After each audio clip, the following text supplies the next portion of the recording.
TV shows, lots of books. And to wrap up kind of the first half of that season, we are going to do a playthrough of one of the quests in Assassin's Creed Odyssey and just kind of talk about our thoughts and feelings and how we think they take Homer's Odyssey and kind of reuse bits of it. Not Odyssey, Iliad. I'm sorry. The thing is, we were planning on doing an Odyssey quest, and then Lexie messaged me about 2 hours ago and said, hey, there's an Iliad quest. We should do that instead because it actually fits more into what we've been looking at this season on the podcast. And I was like, yeah, sure, great.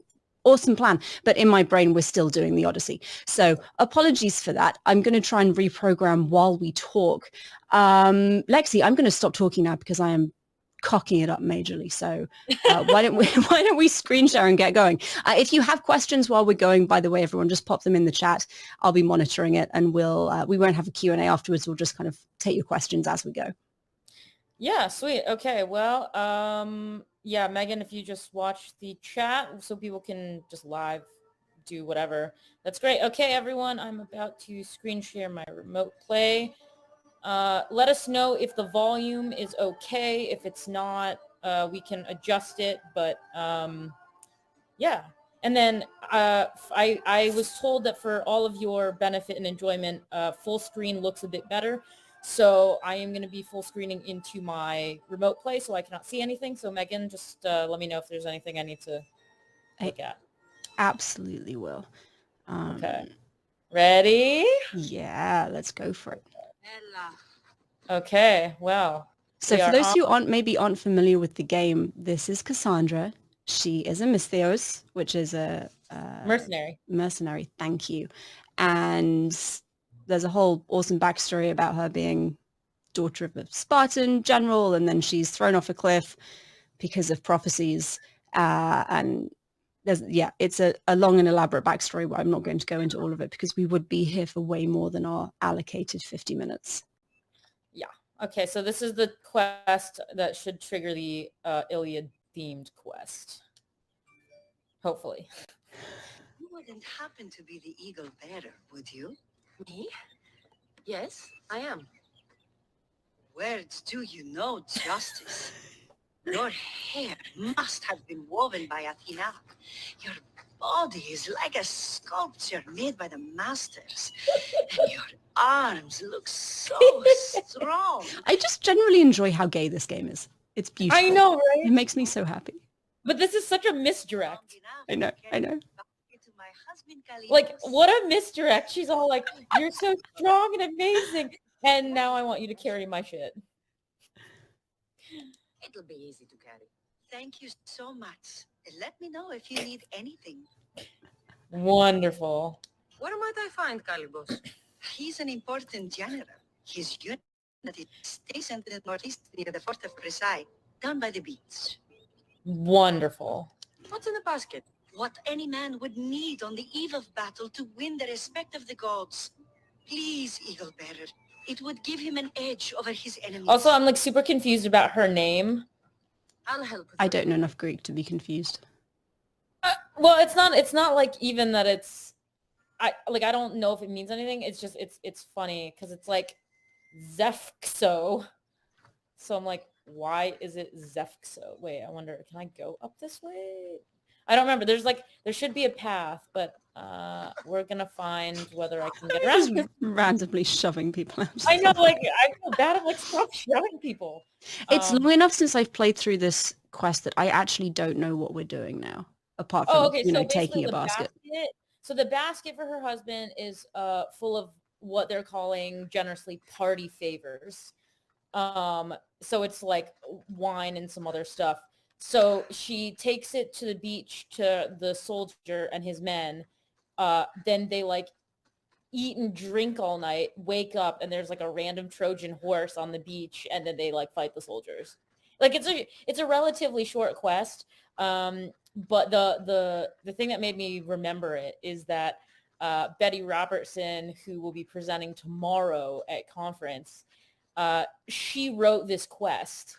And so I thought it'd be really fun to do it, one, because she wrote it. But also because I remember talking to her about, like, how did this random quest come up? And she said that like the game creators wanted, they wanted to put something in that was a nod to both of Homer's works. And so she said like they randomly approached her as one of the writers and they just said, hey, we want you to somehow fit a Trojan horse into the game. And so they kind of gave her like, ooh, I cannot run and jump off a cliff. Okay, I have to go a different way. Yeah, so they basically just gave it to her and said, fit this in somehow. And so she racked her brain and came up with this hilariously brilliant thing. And that's why we have it. But also, yes, it is a very short side quest. Amazing. I think the other bits of Homer that I remember popping up here, we've got an NPC who is supposed to be a descendant of Odysseus. She turns up really early, doesn't she?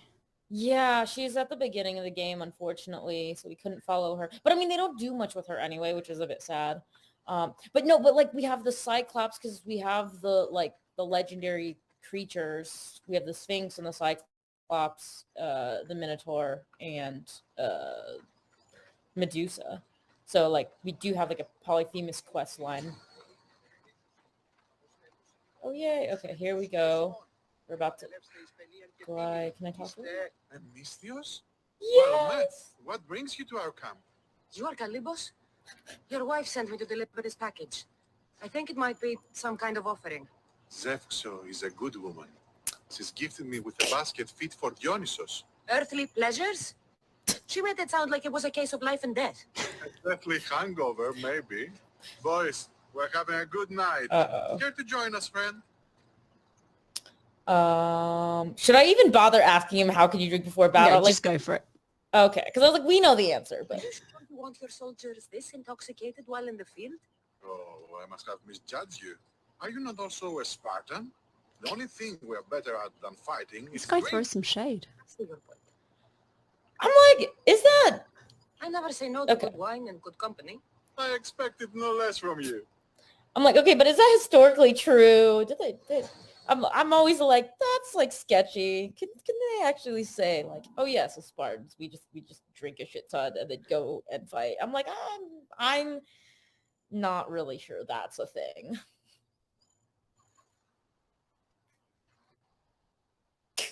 And then we wake up the next day. Someone pass the water skin. Could someone pass my head? I think I left it farther down the beach. Surely this is the after effects of the mushrooms. I remember the chicken coop. I remember the farmer's field. I do not remember building a Trojan horse.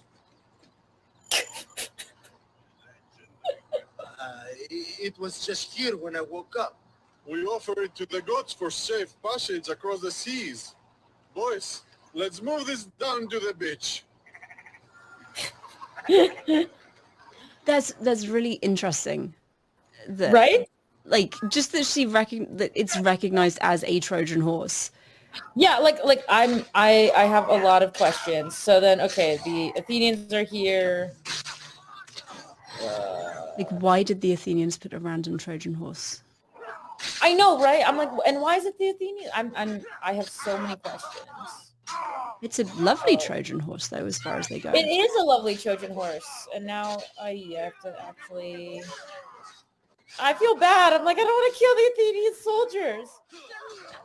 I mean, they are attacking you, and you are hungover, so.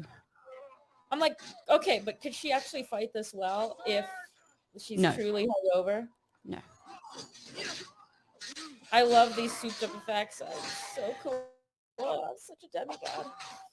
But I was like, wait, okay, stop. Where is? Oh, right here you are. Oh, that did nothing. Okay, where are you? Okay. Was that all of them? No, there's one more. Oh, I don't want to kill. Okay. That's so depressing. Okay, so I've never seen someone play Assassin's Creed and actively say, I don't want to kill you, go away. But okay, should I caveat this and say that doesn't actually happen when I'm fighting the Spartans? Is it anyone? Okay, so let's look at this horse. Let's look at this like fantastic thing. Is it just me, or is this modeled after the horse in the Brad Pitt Troy The Brad movie? Pitt Troy, it looks like it. Because the version that we saw in Fall of a City was like super stylized. Wasn't it colored too? It was a bright blue, I think. It was like bright blue. It had like spears sticking out of its mane, I think. Yeah. It was really awesome to look at. This, I feel, is more realistic to what you could probably put together Probably. from the remains of a battle camp, but It also the kind of blue looks one like was awesome. Doesn't it kind of look like a child's Yes. toy? Yes. I wonder, can we climb on top of him? Maybe? Yes. No. I want to go up. Up. Yes, we can. Okay. Hey, this is really awkward. What? How? I don't see how people could really fit in this. This is ridiculous. This is like. Maybe they're lying down like sardines. Okay. Well, okay. Either way, he's so nice looking. So this, okay, I guess this quest was less like Iliad themed than I thought, because it's literally just the horse, unfortunately. It's a good horse. But I was like, yeah, I was trying to think of like parallels to all the works that we've looked at this season on the Reading Party podcast. But yeah, I was like, okay, there's not really much, if any, overlap with like the adaptations we've been looking at. But yeah. Why don't we start the Odyssey quests, because we've got time. Yeah. Okay. And we can talk about. I know, because there's like, and unfortunately this one is like a one-off here. I'll just complete it. But this was like a one-off. But yeah, there's like 3 or 4. Yeah. Better tactician than Odysseus himself. That was proven wrong. You live to fight another day. Learn from this. Please thank my wife for her festive gift. Okay. Oh wait, and it's destroyed. Look at this. The horse is gone. It's on fire. It will. Wait. Flaming horse. Bye-bye. I'm like, look at this. It's gone. What? This is all that's left of our beautiful Trojan horse? That's sad. Justice for the horse. I'm so angry. Okay. So what I really like about how Assassin's Creed uses Greek mythology is you have real monsters and real mythological creatures. So you've got actual cyclopi? I don't know. You have several cyclops. There's obviously Medusa is in here as well as an actual like mythological character. But then you've got quest lines like this that kind of take the Greek mythology and an in-game awareness of it, which I really like Cassandra recognizing that's a Trojan horse. That kind of self-referential dialogue knowledge is really interesting to me. And this quest line, which is modeled Sorry, I just after... realized I had to go to a different save file because I had already played through this quest in the one you're fine. we need for the other one. So sorry, we're gonna go to a different. I just gotta find it. Keep talking. Sorry.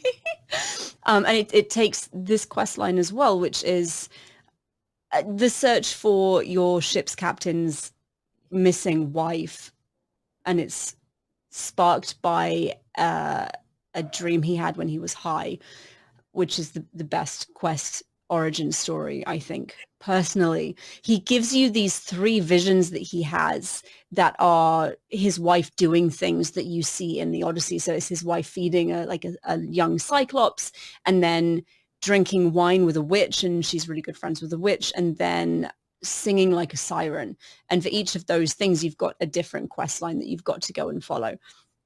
And it's really interesting to me because it shows, and Odysseus isn't directly, that I remember, directly referenced in these quests, but each of them is an event from the Odyssey. And it was so much fun playing it through and seeing how the game developers kind of take that knowledge. And I don't know, I would be interested to find out how many people who play through this who don't have a classics or an ancient historical background, how many people play through it and recognize these quest lines as referring to an ancient epic poem, and how many don't, because I just find it really, really interesting seeing what they do with the information and how they change it to make it like almost historically accurate. Like, I'm not sure we want to say that. It's obviously not Odysseus and there aren't Cyclopses, but it takes that like that basic plot line and makes it into something that could have transformed into a story like the Odyssey over however many hundreds of years.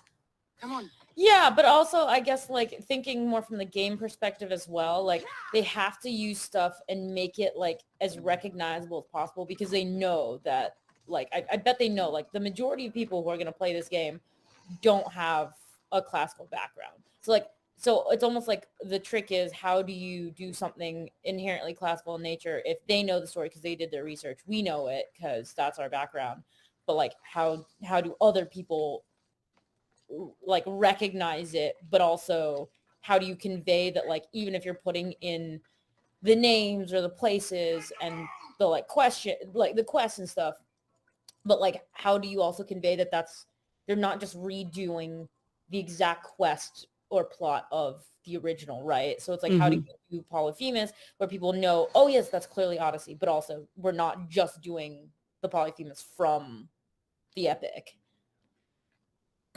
And we're about to find out. Oh no, what should I say? I'm going to source this one out to everyone else. And I can't see the chat, so you'll have to tell me. I'll let you know if we get any responses. I'm always with come in peace. Come in peace? I know. I'm an awful Mystios.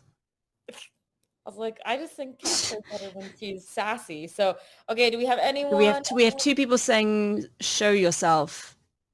Michael Granado wants us to slay Polyphemus. I don't think that's fair. The poor guy is just like...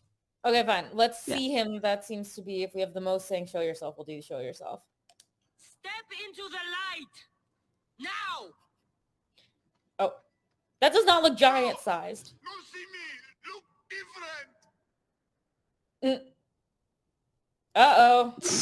What do we do, guys? Come on, chat. Let me We've know. had at least two people say that you should kill him, so... Oh. No mercy. Okay, fine. You guys are bloodthirsty today. Face me, Cyclops! I've come to avenge one of your victims. Please no hurt. Polyphemus no want to fight. Oh god. Oh, he says I don't want to fight and then proceeds to fight. Okay. I mean, you have just threatened him with death. That's true. Now I don't want to kill him. Now I feel even worse. No, the chat's like, oh no, I feel bad. See, look what you all made me do. Poor dude. Oh. But I got spices. See, when I played through this, I befriended him and he ended up just living on the island with one of my crew. But again, what I really like is there are these little Easter eggs for people who know the Odyssey. The title of the quest is To Be Nobody. Yes. And if you've played through the Odyssey, if you've read the Odyssey, Assassin's Creed Odyssey and Homer's Odyssey, and like we said, my brain needs reprogramming. Okay, the second one. Like, if you've read through the Odyssey, the whole nobody thing it's a big plot point, right? Odysseus says Polyphemus ends up getting beaten by Odysseus and blinded, and Odysseus has told him that his name is nobody. So when Polyphemus's like friends and family are outside saying, "What's wrong? Why are you screaming?" and he says, "Oh, nobody is blinding me," and they all kind of are like, "Oh, okay," and wander off again. So I know, to be nobody is blinding me. I enjoyed that very much. I do enjoy the naming conventions in this game. I mean, and it's funny because this game plays, I know it like straddles this line of it wants to offer a hyper-realistic recreation of a real ancient place, but at the same time, because it's still a game, you can tell there's like other notable changes, not just the like the quest lines themselves, but like I've noticed like on a lot of the like the buildings and stuff, you could tell it's like very cut and pasty because, well, ain't nobody have time to like, you know, make everything different. Come on, go. I always forget that in Odyssey, you never take fall damage after like level 20 or whatever, so I could jump off the highest whatever and be okay. The other games, that's not a thing. Also, LOL kids, don't go jumping off buildings because you will die. I think you have to like mention that. I know, right? But I'm like, hello, games, people are impressionable. You know, when I was living in Greece last year, I kept seeing like a lot of game locations. Like I went up to the Aquacorinth and I was like, I want to go climb up. And then I was like, no, I shouldn't. No, you can't do that. Absolutely not. And then, you know, like the big zip lines in the game, there's one from the top of the Aquacorinth down into the city.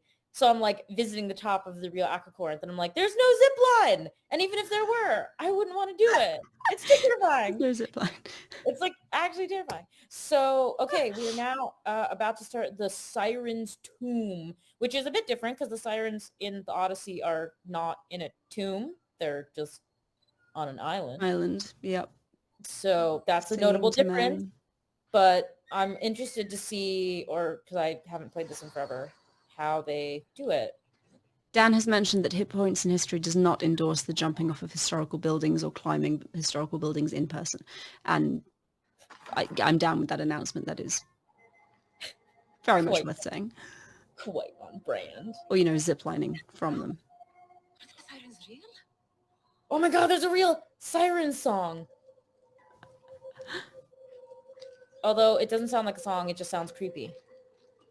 It's just generic, otherworldly sound. Oh my god, there's like dead people everywhere. Sorry, I've not played this quest in forever. I'm just like, I don't remember what's... Oh my god, this is so creepy. This is so scary. Oh no, there are sphinxes. I know, wait, sorry, I have to just kill the bad guy. Or else I don't want to like be killed, but okay. So in this version, the sirens are what? Worshippers of... those look like worshippers of Ares. Wait, sorry, I want to bring attention to these beautiful sphinxes. Look at these. They're very cool. Talk about realistic. Oh, goodness, they're so gorgeous. Okay, anyway, now we're going into the big room where there's... Is that a lamb or a dog? Dog. It's a dog. It is literally a dog. Okay, so I'm looking for clues. Oh, there's more bad guys. Okay. I don't like how it's so dark. Go. Oh, that did nothing. Okay. Now we're good. Wait, so one of the audience members, Aristotle, has brought up a couple of points now that are worth... Yes, please. Worth saying. He says that the armor and weaponry of the Spartans is less than accurate. And I should point out here, I am absolutely not a classicist. I did classics in college as part of my undergraduate degree, but then I went on to focus on Assyriology, and that it's a little odd to have archaic sphinxes and a 4th century BCE dog in a late Bronze Age tomb. And I think that's probably something that you see a lot with these kinds of video games that are set in historical contexts. You get people kind of taking old shit that either looks good or is recognizable and mushing it together to create this kind of just atmosphere of antiquity. Mm-hmm. See, sorry, when I played through the quest, I did this dude first and he came with me to Polyphemus, and then they just stayed on the island together and had like this nice platonic life. Like he told Polyphemus all his poetry, and it was very sweet. I enjoyed it. And Wait, then is you there just, like an actual order that I'm supposed to do? I didn't think you're supposed to, like, I do it. So, and to speak more to what we were talking about, what Aristotle said, Dan please. says that's balancing recognition versus realism, which, yeah, exactly. And we saw it. I mean, we saw it in a lot of the adaptations we looked at. Yeah, I'm struggling to think of a specific example now, but a lot of when you look at a lot of the like TV and movie adaptations, and you see it in, you and I have spoken about it just generally. Was it one of the Jason and the Argonauts adaptations? No. Well, I was gonna say, my problem is when we watch the like the Troy movies and stuff, like the armor's all wrong in that too. Like, and not even just that, but there's like a bunch of other, I mean, there's a bunch of other stuff that's wrong with that adaptation as well. Well, because like notably, like one of the things I'm thinking of in that adaptation that I specifically pointed out in our podcast episode, and I said I have a massive problem with this, was the presence of coins. Do you remember when I went? Mm-hmm. Yeah, and coins were not even used at that point, right? Coins were not even invented, and then you see coins. Well, like in one, they're wrong because they were not invented, but two, for whatever inexplicable reason in Troy, they put 2 coins on each eye, and I was like, but you would put it in their mouth, like under their tongue, and so I don't know why they're doing it on the eyes. That was really awkward and weird. Join my crew. A man named So Aristotle said, as an archaeologist, I'm a purist when it comes to accuracy of material culture. And I think you and I have had this discussion as well, because I feel like you fall more along the purist line, where you notice anachronisms and they bother you because it's wrong. Yes. And I'm more likely to say that's wrong, but why are they doing it that way? There has to be a reason. Oh, and Aristotle, carried on and said putting 2 coins in the eyes was a modern Greek funeral custom. So that's where that came from. Oh, we learned something today. Thank you, Aristotle. Thanks, Aristotle. Really. But also, okay, it's modern. That's cool. But it's still an ancient adaptation. So we should do the ancient thing. And I get really angry when they but people won't know. I mean, they won't know about more people are going to know about it, though, than about the under the tongue thing. If you do the under the tongue thing, the only people who are going to know are classicists. If you do over the eyes, I feel like the coins to pay the ferryman is a relatively common, like that's in the cultural milieu by this point. People know that that's a thing the ancient Greeks did. They don't necessarily know where the coins went. So isn't that more reason to teach people the correct this is Hollywood. They're not going to be doing that shit. They're going to go with what feels most familiar to whatever audience they're aiming for. And I think the audience is probably less classicists and people with a classical background and more modern living human individuals that I'm not sure you and I count as, if I'm very honest. So maybe more people are more likely to recognize the coins on the eyes thing. See, that's really interesting to me. But like, if it's a modern Greek audience, if you're playing the film in Greece, okay, then like modern Greeks might totally be like, yes, I recognize that. But like, I'm just going to venture a guess that like your normal average American does not know that's even a modern Greek custom. So it's a small thing. But like, if you just like show them, flip the coin in the mouth, you'd be like, oh yes, coin for the ferryman. And like, you could teach people like it is a teaching opportunity, and this is where my puristic nature comes in a lot, where I harp on things because it needs to be accurate. So I'm like, there's some visual things where I'm like, okay, accuracy, fine, okay, it can suffer a bit, but like this is something you can teach easily. So like, why not do that? So we have a couple of comments. Adam is saying the audience in this case, they suspect specifically excludes classicists. And yes, I suspect you're right. Cece is saying she's giving us a citation for a book, an article, I think, to read. Weston and Heidland's 2016 article on polychronia in Brotherhood is a good discussion of this. I'm going to look that up. Thank you. Oh, yes. They define polychronia as a place where several timelines exist simultaneously in an organized manner to appeal to a common understanding. Oh, that's cool. Okay, so I need to read that. And Chelsea says, I think to my comment about this is Hollywood, they're not here to teach. At the same time, Hollywood is responsible for a lot of misconceptions we all form about cultures other than our own. Yeah. So at what point does a storyteller have a moral obligations to get it right? And that's, I think, a lot of what you've been coming back at me with, Lexie, that actually, yeah, that's a very, very good point. I mean, with something like the coins, like that is actually one of the rather smaller things, right, that they got wrong. Mm-hmm. So like if I really wanted to harp on something, I could pick a number of different things. But it goes to show that, like, if they're willing to get the small details wrong, I don't have a lot of Can faith you in trust that. them for the larger ones? And my answer is no, I can't. Mm-hmm. So this quest line, this particular quest is Cersei the witch. We have to find the witch that.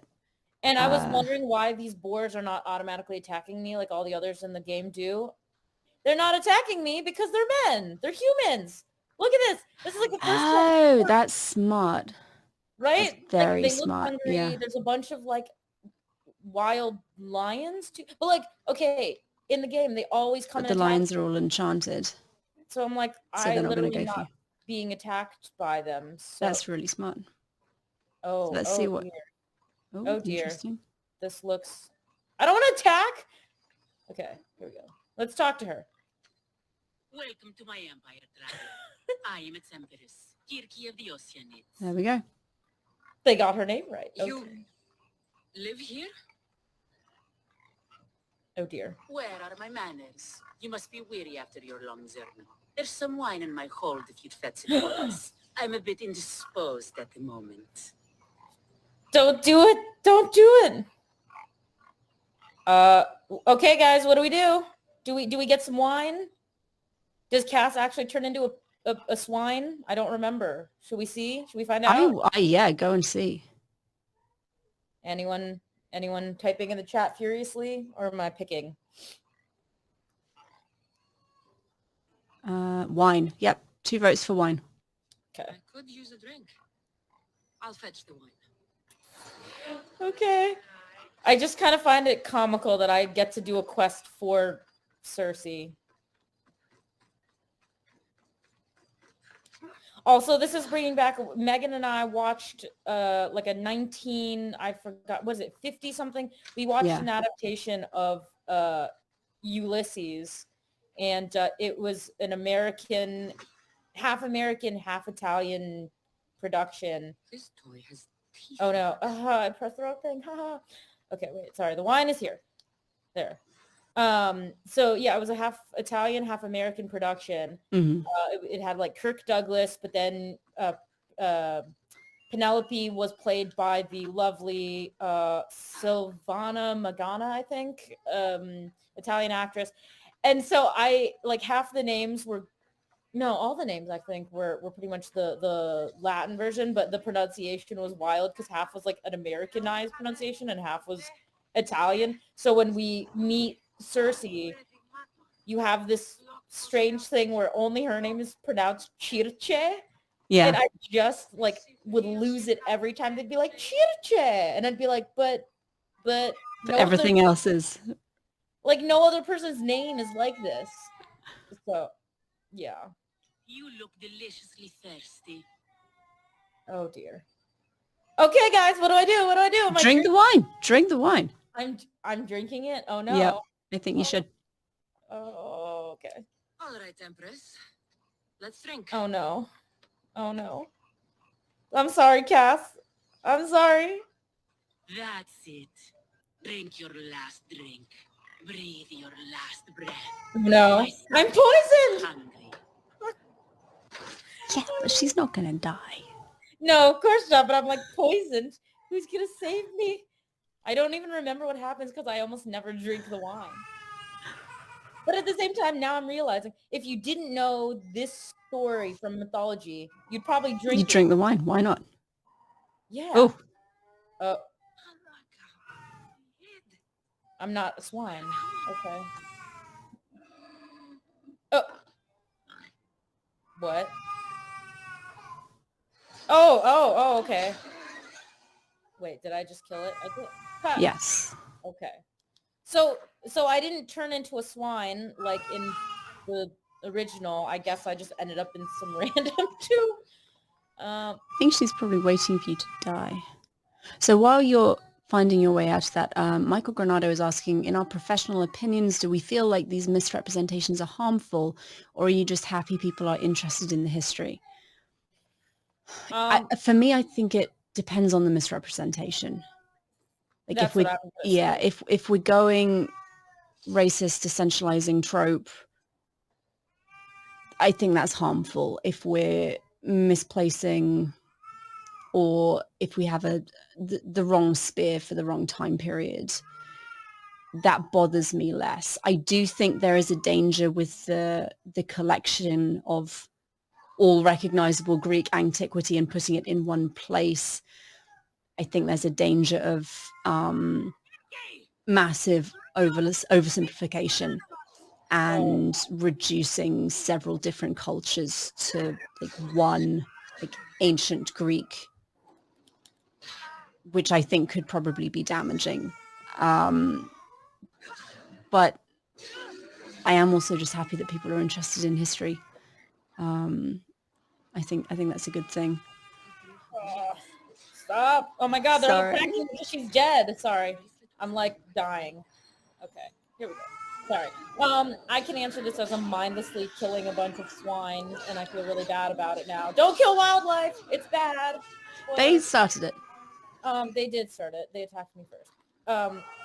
Okay. But I was gonna say, yeah. So I'm gonna say the same thing on that question, which is it depends on the level of misrepresentation. You know, if it's like the temple looks wrong, I'm less likely to be like that's super egregious. Because I think when it starts to change the notion of history in people's eyes, then that's where I'm like, no, this is not actually okay. I'm just going to go grab a screaming baby. I will be right back. Oh, okay. Okay. Well, I'm assuming Dan, Chelsea, somebody is going to help me monitor this chat in case someone wants to say something while Megan has stepped away.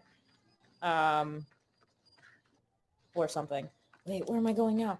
Do I have to go back to the thing? How do I finish the quest? I don't know where I'm going. I think I have to go back to Varnavas' ship. Yes. Okay. Yes, that's where I'm going. Oh, wait. The ship's right there. It's right. Duh. It's fine. Right. Ha ha ha ha ha. That's how I finished the quest.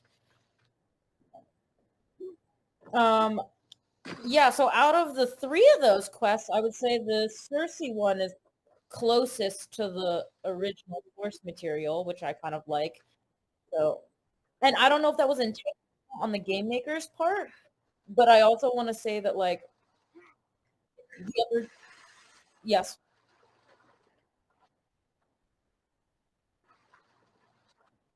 Yes.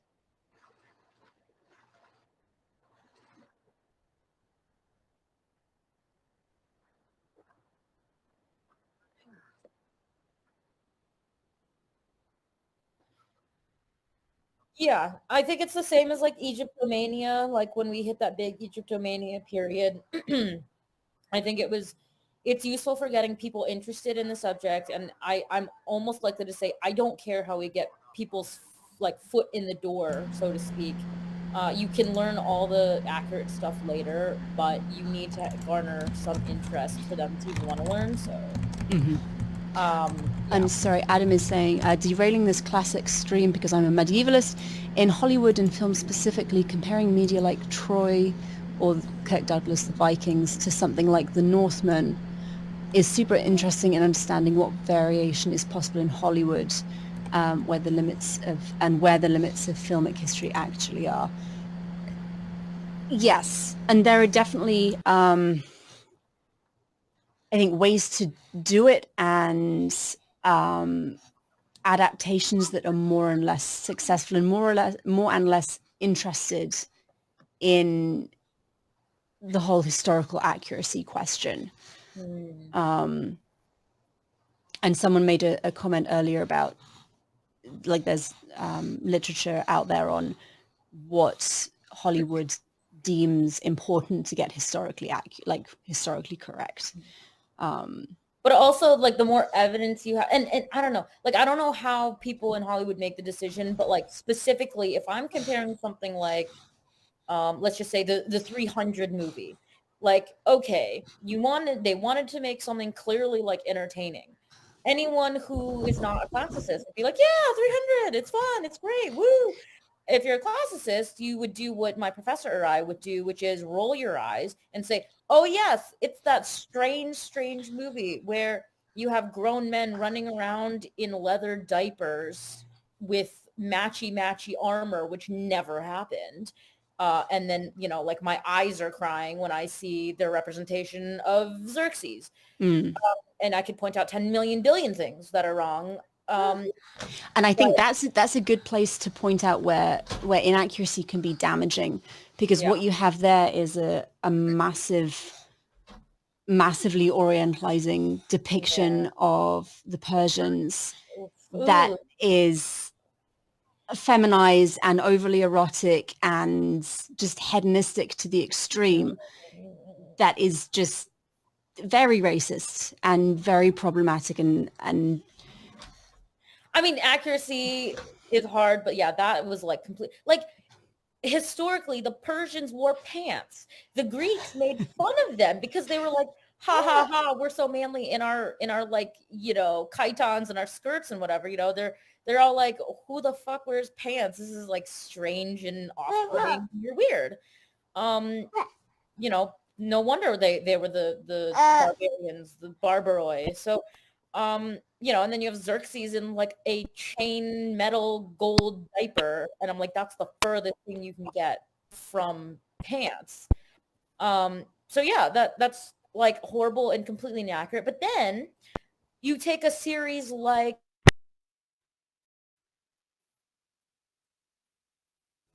Lexie, I think you've frozen. We may or may not have lost Lexie. So I'm going to go to the questions, because we do have one from Andrew. He says, you may have noticed that the Parthenon in the game does not have the Parthenon marbles, but rather sculptures from the Temple of Zeus at Olympus. I hadn't actually noticed that. Have you found any documentation as to why Ubisoft took that decision? Was it a rights permission issue that went unresolved with the British Museum? So I haven't looked at that, and I don't know for certain. Yes, you're going to have to hush for just 2 seconds. I don't know for certain, but oh look, Lexie's back. Hi. Okay, sorry, there was a problem with my remote play. That's what was doing it. So I'm going to try to reconnect the remote play. But... Okay, while you do that, so Andrew Reinhardt asked a question about whether we knew why the Parthenon marbles are not on the Parthenon in the game, but have the marbles from the Temple of Zeus at Olympia. And he's asking if it was a question of rights from the British Museum. What I will say from talking to people is that so I don't know why they specifically chose, because if you're going to do one temple, right, if you're going to do it correctly, you would do the Parthenon correctly. But from looking and analyzing at the building they have in the game, they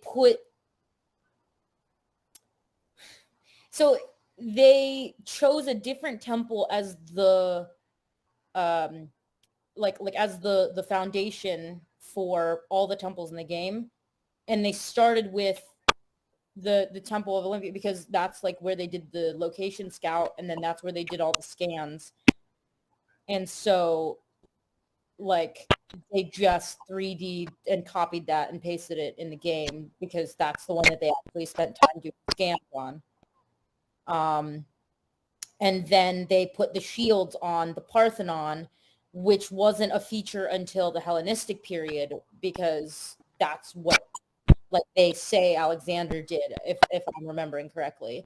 So one, it was just like they wanted to use what they had time to scan in, and then they tried to still get a feature of the building at some point that was historically correct. But because they didn't have what it looked like in the classical period, they were like, yes, let's do the shields, which is like weird. So that is what I remember talking to people about. Awesome, thank you. Aristotle is suggesting similar. All the temples have the same generic sculptural decoration. I'd speculate they did it for economy and efficiency. Yes, they did. Yeah. I guess right before my share play like beamed out, what I was gonna finish up saying in my comparison with 300 though was in a show like Vikings, which is obviously later in time, they started the second episode, the first Viking raid we see is raiding the monastery at Lindisfarne, which was historically the first monastery that was raided in the Viking era. So like when you think of the first incursions into like Britain by the Vikings, that was historically correct, and that is, you know, meant to be informative. So like people who watch that show would be like, oh yes, the Viking Age, it started in the United Kingdom at Lindisfarne, and that's completely accurate. So I'm always like, okay, so that's like a pretty big thing. Why are you getting that correct? And then something as big as 300, you know, the Persian Wars are not like less famous than the Viking raid at Lindisfarne, you know.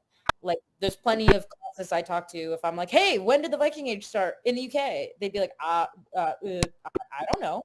So I don't know who makes these decisions or why, but it's just very interesting that like on the one hand, you could have something that's just so disgustingly wrong in like 300.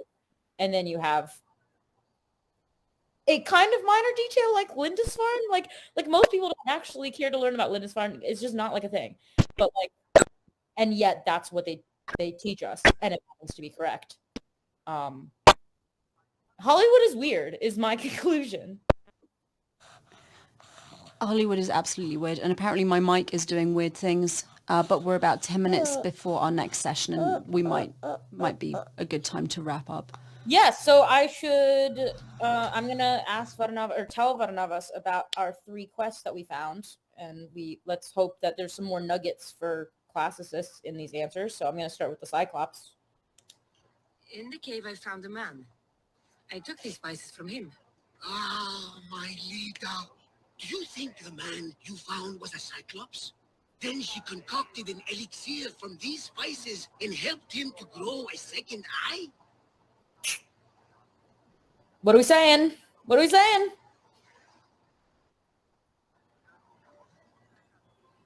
Anyone want to contribute? What are we doing? Are we telling him he's... One of each so far. We can crush his spirit, or we can feed his religious beliefs. Magic! Okay. That's exactly what happened. Lida saved the Cyclops' life with magic spices. She did. We should be careful not to use those spices. Who knows how many eyes we'd grow? Oh, he's so adorable. I found this bracelet and a lot of pigs. I can explain. Lida had it and was transformed into a pig by Kirki. When she was turned back into a beautiful woman, she gave this to Kirki to remember her by. All right, what are we saying? Whose bracelet is it? I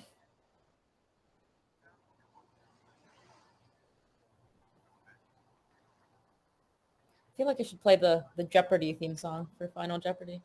Do do do do do do do do do do do do do do.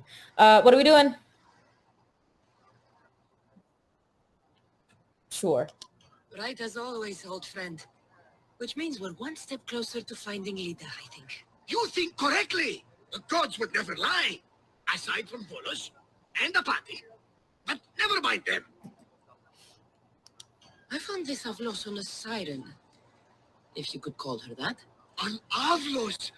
My wife always loved these.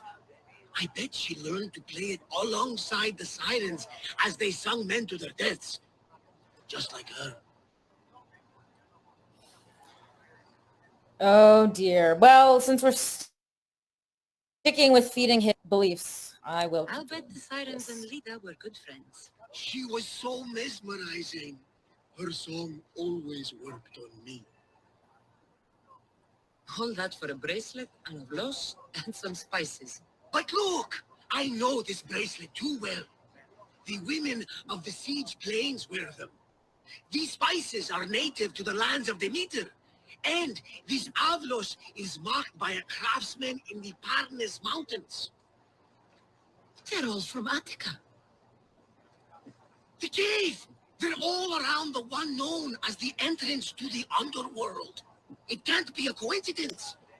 Is that where Lida is? There's only one way to know. Let's go. Most would have called me crazed, but not you. You truly are my best friend. No. Now, let's find you. That's so adorable. They're little friends. They're lovely. They're lovely. And spoiler for those who have not seen this or not played through this, you go to the cave. Lida is unfortunately dead, but you do find Barnabas's long lost daughter that he had no idea existed. So somehow all of those random chance encounters lead to a family reunion, which I find very heartwarming. Yes, it is incredibly heartwarming. So I'm going to stop the screen share. Thank you all for watching and for your questions and comments and interactions. This was a lot of fun. Yeah. So yeah, thanks all for coming along on our Odyssey, our beautiful, wonderful Odyssey. We really enjoyed interacting. We hope you enjoyed kind of seeing what this game's all about. It's super fun. And yeah, let's get ready for our next presentation, which I'm so excited about. Confetti, woo!